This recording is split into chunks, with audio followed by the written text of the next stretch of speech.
Assalamualaikum warahmatullahi wabarakatuh. Sobat muslim yang beriman, Al-Quran adalah kitab Allah Subhanahu wa Ta'ala yang diturunkan kepada Nabi Muhammad SAW sebagai pedoman dan ajaran untuk seluruh umat manusia. Salah satu ajaran yang terkandung dalam Al-Quran adalah sejarah masa lalu. Setiap sejarah yang diabadikan dalam Al-Quran terdapat nama tempat yang menyimpan peristiwa penting sebagai bahan renungan dan penguat iman bagi generasi setelahnya. Dalam mengungkap peristiwa, ada kalanya Al-Quran menyebut sebuah nama, tempat, kota, atau negara secara tegas, dan ada kalanya tidak menyebutnya secara tegas. Dan inilah 6 nama negara dan tempat ini diabadikan dalam Al-Quran.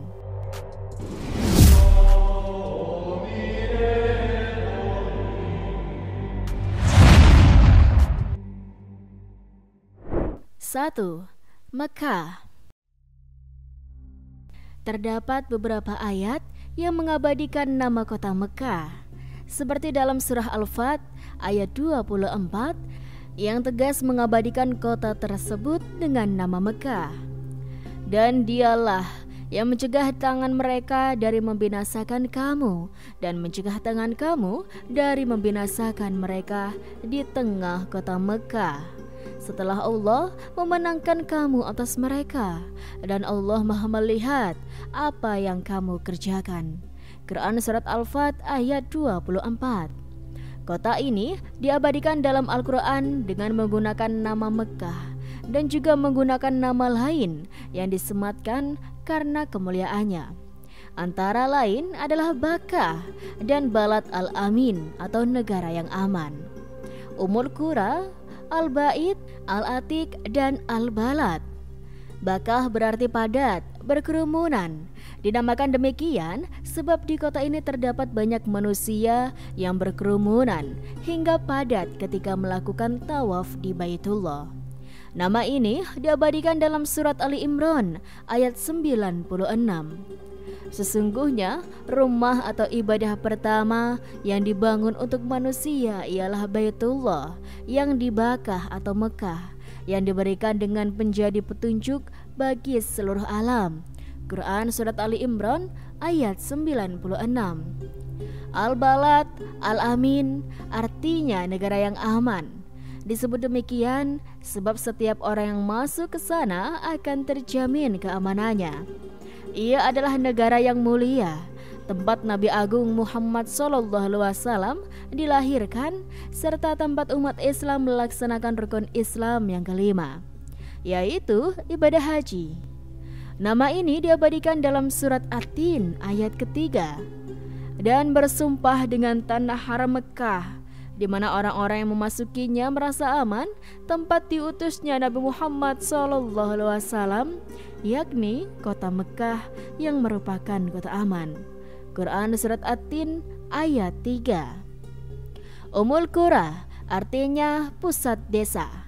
Disebut demikian sebab ia menjadi kiblat warga desa dan memiliki kedudukan yang tinggi di hati mereka. Dalam Al-Quran, penyebutan nama Ummul Qura disebutkan 2 kali, yaitu pada surat Al-An'am ayat 92 dan surat Al-Asyura ayat 7. Dan ini Al-Quran, kitab yang telah kami turunkan dengan penuh berkah, membenarkan kitab-kitab yang diturunkan sebelumnya, dan agar engkau memberi peringatan kepada penduduk Ummul Qura atau Mekah dan orang-orang yang ada di sekitarnya. Quran Surat Al-An'am ayat 92. Dan demikianlah kami wahyukan Al-Quran kepadamu dalam bahasa Arab, agar engkau memberi peringatan kepada penduduk ibu kota Mekah dan penduduk negeri-negeri di sekelilingnya, serta memberi peringatan tentang hari berkumpul atau kiamat yang tidak diragukan adanya. Segolongan masuk surga dan segolongan masuk ke neraka. Quran Surat Al-Syura ayat 7. Al-Bait Al-Atiq artinya rumah kuno. Dinamakan rumah kuno sebab ia adalah tempat pertama yang dibangun di muka bumi untuk manusia sebagai tempat ibadah kepada Allah Subhanahu wa Ta'ala. Dalam Al-Quran, nama ini disebut 2 kali pada surat Al-Hajj ayat 29 dan 33. Kemudian, hendaklah mereka menghilangkan kotoran yang ada di badan mereka, menyempurnakan nazar-nazar mereka, dan melakukan tawas sekeliling rumah tua atau Baitullah. Quran Surat Al-Hajj ayat 29.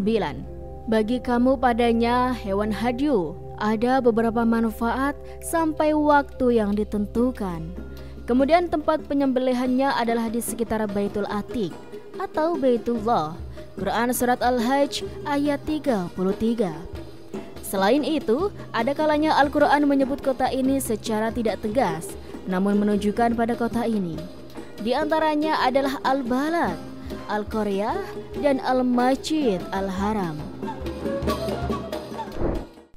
2. Madinah.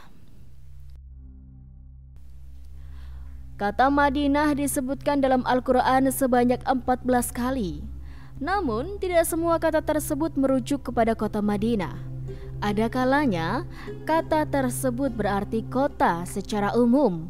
Semula, kota Madinah bernama Yatsrib. Al-Quran mengabadikan nama ini dalam surat Al-Ahzab ayat 13.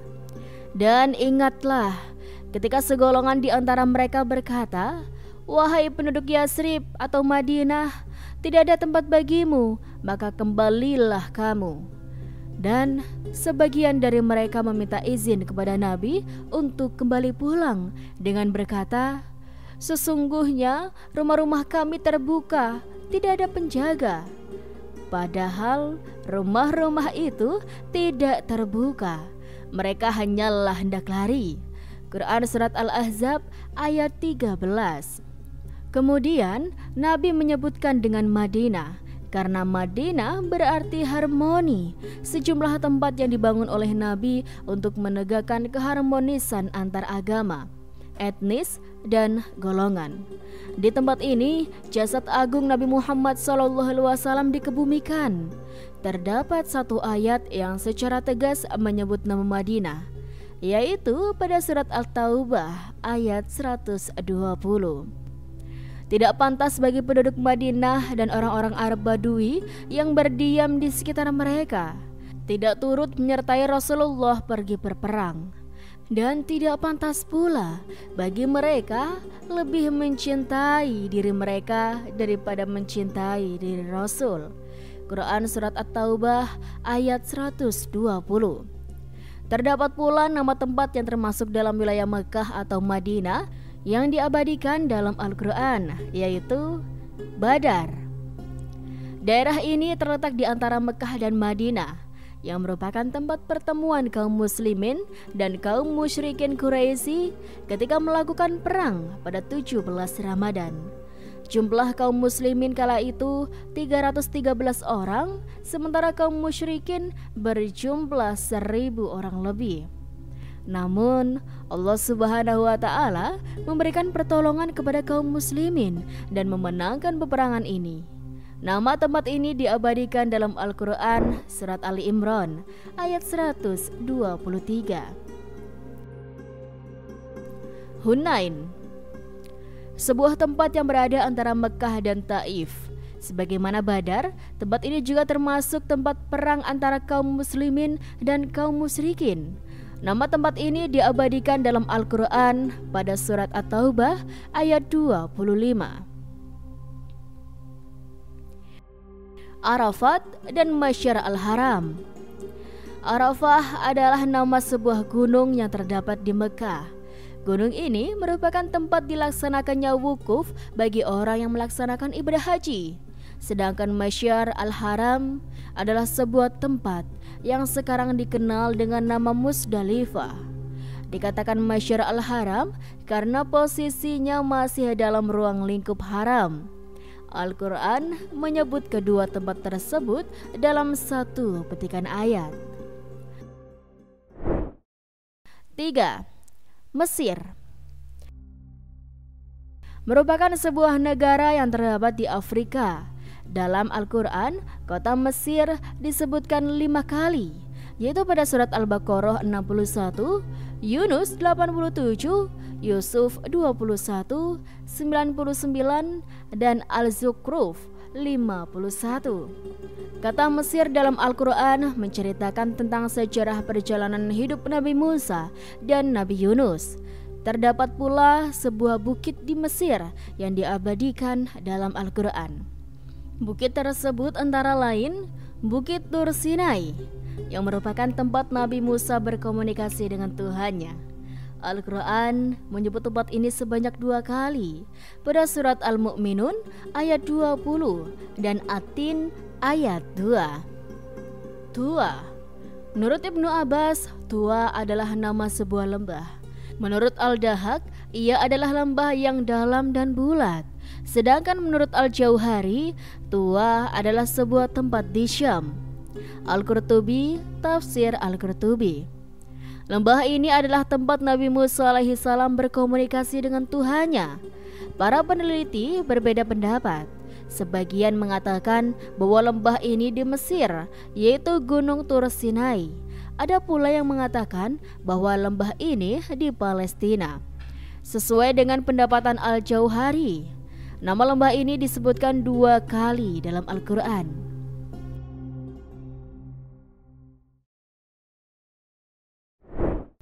4. Babilonia atau Irak merupakan sebuah tempat yang berada di Irak pada zaman dahulu. Al-Quran menyebut tempat ini sebagai tempat turunnya 2 malaikat, yaitu malaikat Harut dan Marut, karena di sana terdapat banyak manusia yang memiliki ilmu sihir. Kedua malaikat ini diturunkan bukan dalam rangka mengajarkan ilmu sihir, namun untuk menyingkap hakikat ilmu sihir kepada manusia agar dijauhi, sehingga mereka terhindar dari tipu daya ilmu yang menyesatkan ini. Sebab jika mereka tidak mengetahui keburukan ilmu ini, maka mereka akan terjerumus pada kesesatan yang nyata. Nama tempat ini diabadikan dalam Al-Quran pada surah Al-Baqarah ayat 102. Dan mereka mengikuti apa yang dibaca oleh setan-setan pada masa kerajaan Sulaiman. Sulaiman itu tidak kafir, tetapi setan-setan itulah yang kafir. Mereka mengajarkan sihir kepada manusia dan apa yang diturunkan kepada 2 malaikat di negeri Babilonia, yaitu Harut dan Marut. Padahal keduanya tidak mengajarkan sesuatu kepada seseorang sebelum mengatakan, "Sesungguhnya kami hanyalah cobaan bagimu, sebab itu janganlah kafir."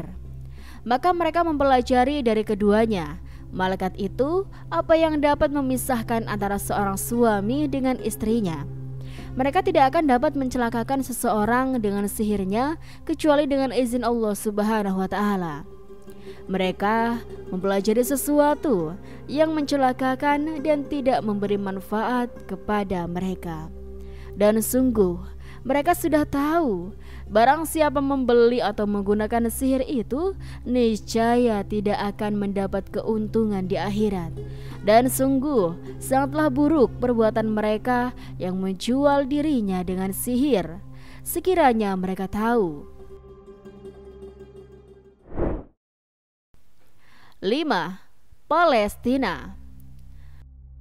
Pada zaman dahulu, Palestina termasuk negara Syam yang mencakup Palestina, Suriah, Lebanon, dan Yordania. Dalam Al-Quran, negara ini disebut secara tegas, namun dengan menggunakan 2 nama, yaitu nama Masjid Al-Aqsa dan Al-Ard Al-Muqaddasah. Al-Quran mengabadikan negara ini dalam surat Al-Isra ayat 1 dan Al-Ma'idah ayat 21. 6. Yaman atau Al-Ahqaf. Sebagaimana Palestina, Yaman juga disebutkan secara tegas. Al-Quran hanya menyebutkan gurun pasir yang berada di negara Yaman, tempat tinggal kaum Hud bin Abdullah bin Rabah. Bukit ini menjadi nama surah dalam Al-Quran, yaitu Al-Ahqaf, dan disebutkan 1 kali pada ayat 21. Terdapat pula wilayah di negara Yaman yang diabadikan dalam Al-Quran dan dijadikan nama surat, yaitu kota Sabah. Al-Quran menyebut wilayah ini sebanyak 2 kali pada surat An-Naml 22 dan Saba 15. Pada masa Nabi Sulaiman, Saba merupakan wilayah pemerintahan Ratu Balkis. Wilayah ini merupakan tempat yang subur, memiliki perkebunan luas dan ditumbuhi buah-buahan yang beraneka ragam. Pada mulanya, Saba merupakan nama raja pertama di Yaman, yaitu Saba bin Yashab bin Yarib bin Katan bin Hud. Nama ini kemudian diabadikan menjadi sebuah nama kabilah sekaligus nama wilayah. Pada masa sekarang, Saba menjadi bagian dari Yaman. Dan itulah sobat 6 negara dan tempat disebutkan dalam Al-Quran. Semoga kisah ini bermanfaat dan bisa menjadi pembelajaran bagi kita semuanya ya sobat. Terima kasih buat teman-teman semuanya sudah hadir. Kalau kalian suka dengan video ini, jangan lupa dukung dengan cara klik like, komen, subscribe, dan nyalakan lonceng notifikasinya supaya kalian tidak ketinggalan cerita-cerita yang menarik dan menginspirasi lainnya. Terima kasih, sekian dari Rizky pamit undur diri. Wassalamualaikum warahmatullahi wabarakatuh.